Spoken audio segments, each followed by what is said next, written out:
Hi, my name is Saeed Aslam. I'm a resident of Wyndham Council. We're all frustrated. We're all frustrated with illogical and irrational politicians. We are frustrated with divisive and distractional politics. We are frustrated with everyone who's just throwing his hat in the ring. I just don't want to be one of them. So, I have gone to the whiteboard. I introspected. I wanted to research. I wanted to understand. And I wanted to do some sort of a groundwork before I come to you. So I wanted to analyze, understand and comprehend what are we standing at in terms of the situations or the problems that we face. The issue that I'm about to discuss now is very sensitive. It's about curbing hate mongering. Whether we like it or not, we all know that we're all facing it in one form or the other. The current situation that we stand today is quite complex. Balancing between the freedom of speech and not hurting someone is very, very delicate.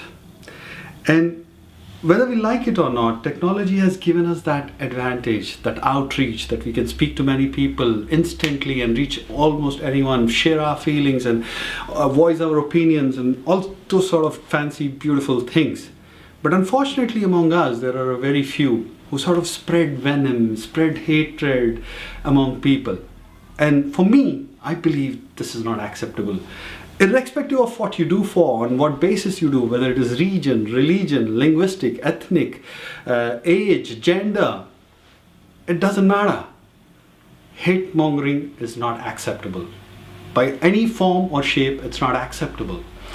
But unfortunately, people do it under the pretext of freedom of expression. Now, there are not enough of laws or there are not enough of systems or checks and balances in place to curb this. And we as a society need to understand this and curb it before it gets a white elephant altogether.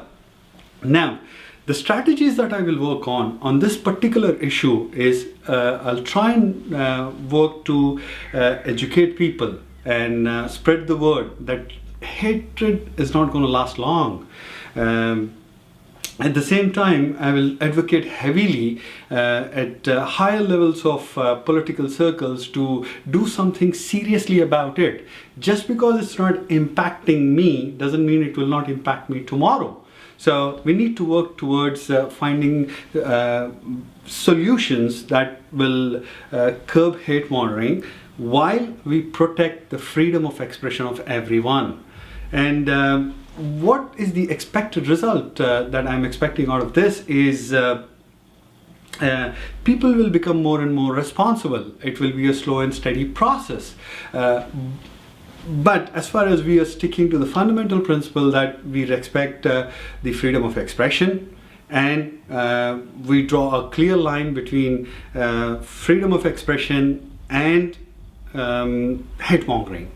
So, as a resident, if you believe or if you identify anyone who is doing this, please raise your voice, raise your opinion, object him. Someone's got to start, someone's got to begin the journey.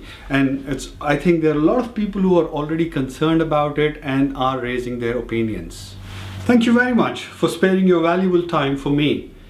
I hope I'm making sense and the time that you have spent on me was worth it. If you believe you can make a difference, if you want to join hands with me, please get in touch with me.